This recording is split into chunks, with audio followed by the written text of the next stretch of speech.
Today I'm going to explain every single thing about braking, how you want to do it, and what is the most efficient way to corner in the context of just braking. I'm not talking about acceleration. I'm just going to be delving into braking in this episode of the greatest channel in the world, Pistonfury. First of all, why do you want to brake? Because you're too fast to take a corner. There's too much inertial force that's going to be pressing on your car and your tires do not have the grip to take it. So you're going to have to brake to get to a lower speed so you can complete the corner and not have a meeting with barrier. What happens when you press the brake, whether it's with your right foot or your left foot? Your brakes engage, slowing down your wheels, and the stopping force creates an inertial force. You see, in slowing down, there's a fight of braking force and inertial force, because your car has weight. Weight does not come without inertia. So your brakes trying to slow you down is fighting against the weight that wants to still move forward, and hence your weight is transferred all to the front, onto the front axle, onto those front wheels. And you know what that does? That buries your tires into the ground, into that tarmac, enhancing your contact patch, making it bigger, giving you more grip. But you see, when you brake extremely hard, nailing that brake into the floor, your tires, though your fronts are getting more grippy with an enhanced contact patch, due to the contact between the tires and the road, due to the extreme braking force, your tires are deforming, getting enhanced more for braking, all because of the braking force and the contact. And because the weight is transferred forward, and that means your front tires have a bigger contact patch because of all that weight pressing on them, so they will have more grip, so you can press the brakes even harder. Wow. When weight is transferred forward, listen to it, it's self-explanatory. Transfer, not give more. When weight is being transferred to the front, it's being transferred off the back.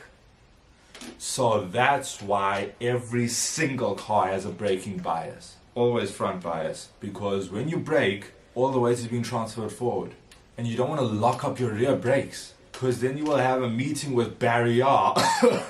I'm sick right now doing a YouTube video, so subscribe. But you see, when your tires are going through the deformation due to the great braking force and the contact between the road and the tires, they are deforming in a certain construction just made for braking. So the more force creating more deformation in the tires, I mean, it's good for braking, but you can't corner like that. Don't be fooled thinking, oh yes, now my front contact patches are the biggest in the world because all the weight is transferred on them. You can't have two ways your tires are deforming. So you see, what you want is to lift your foot off the brake so your tires can go back to the neutral position, neutral motion, not being deformed by braking force. So that you can turn your steering wheel and take the corner and deform the tires with the lateral force. When you turn your steering wheel, your tires will be deforming in the right way for the corner. They'll be walking like they should in a corner, not deforming due to braking. You're just gonna get understeer, you do that. But you see, the fact is you have suspension. And with suspension, when you lift off the brakes, you lose the weight transfer. Your contact patch goes back to mediocre. So then what is the point about hyping over big contact patch in the front due to braking?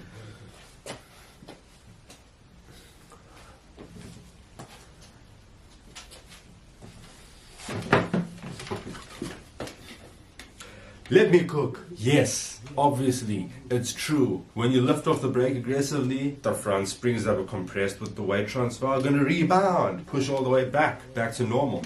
Mediocre, no ginormous front contact patch. And if you do it aggressive enough, you can actually make your rear springs compress. But I'm going to show you a technique that you can use to eat your cake. And this technique is called trail braking. You've probably heard of it before. If you haven't, then you can't call yourself a car guy. Or maybe you know what it is, but you just didn't know the name. And this technique is quite underrated. The way this works: brake hard. Don't worry about tire deformation. You want that in braking, so brake as hard as you like. Then when you come to the entrance of the corner, you lift off the brake slightly. Very gently. You have to be gentle, so there's not aggressive rebound. There mustn't be too much reaction to your lift off from the suspension. And as you're lifting off, it varies for every single car. There's car balance, tuning, type of corner, conditions, all of these stuff. But keep things simple. Once you've already lifted off quite a bit, maybe by about the last 40 to 20%, you start turning in. And with less braking tire deformation, now there's more room the tires possess for lateral deformation. They can walk now, your front tires. You can actually corner. And because your liftoff wasn't too aggressive, you still have the load on the front tires. You got all the grip. Why are you telling me about trail braking? There's a million YouTube videos about it. And it's such a baby's technique. Well, first of all, it isn't a baby's technique. Alonso uses it. All F1 drivers use it. Second, the purpose of this video was not to show you what trail braking is, but rather to show you why you should trail brake. You're trail braking your Miata, and it's working perfectly. You're cornering fast. You got the perfect load on those front tires, it's working. Then someone says, hey, you want to take a ride in my Porsche? And then you take the exact same trail braking you were using for your Miata and brake like that on the Porsche, you're gonna spin badly. And you are gonna have a pleasant and long meeting with Barry and your accountant. So this is why the most important thing to know, the most important thing to learn is why you should trail brake. What happens to your tires when you brake? Tire deformation, grip levels, blocking friction, and downforce, which I'm going to get to in a second. All this stuff. If you haven't seen the Balance series, I suggest you watch that.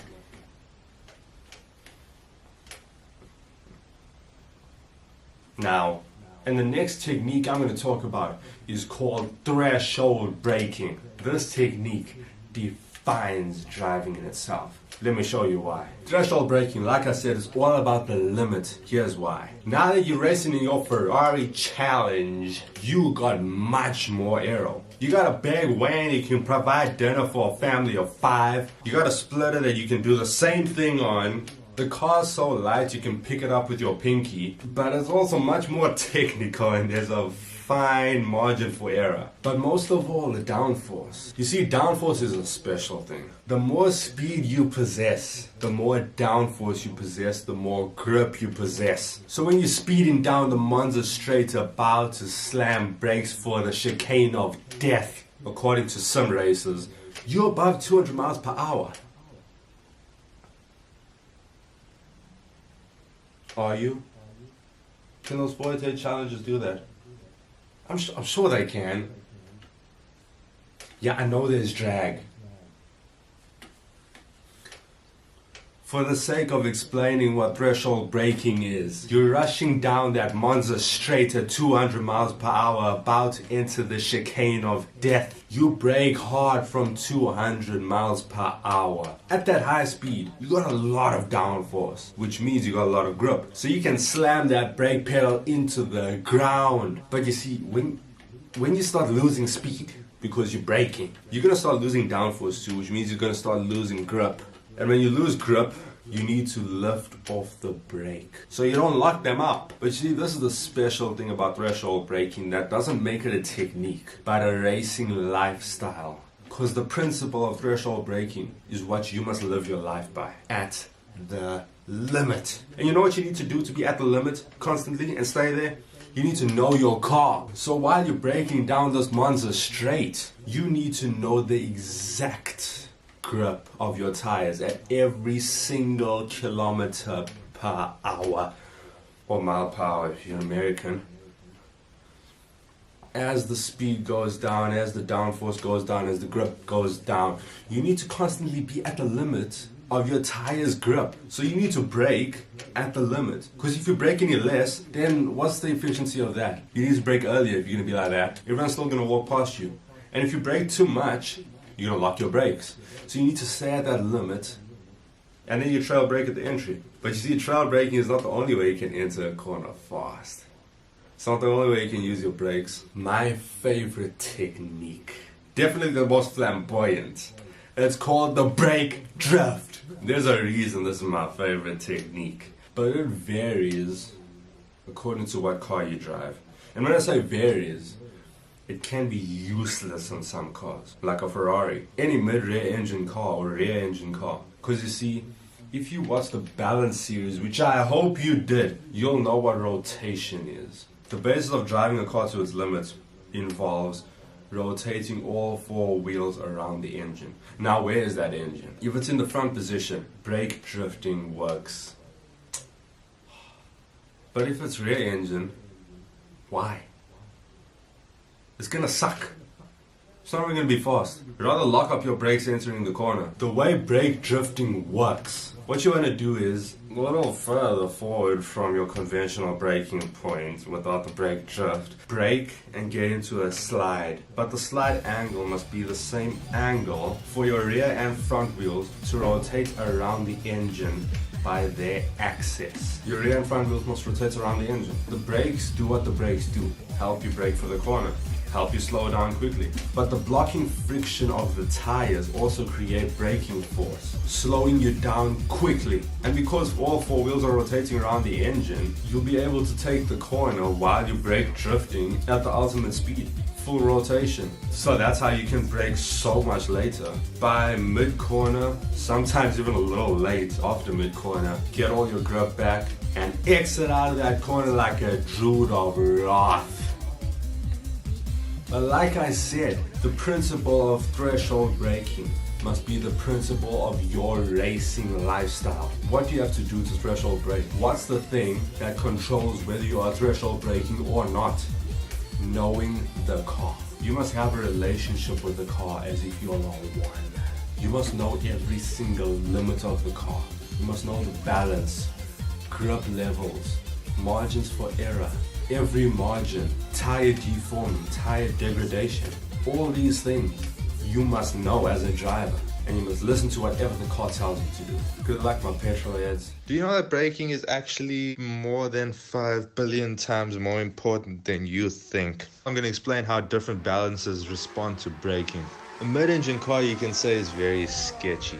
It's very twitchy during braking because the engine is centered. The engine is the center weight. So weight transfer is fast and very lively during braking and acceleration. And rotation is also fast in cornering. All twitching is due to no heavy weight on either end of the car, slowing down or preventing the weight transfer.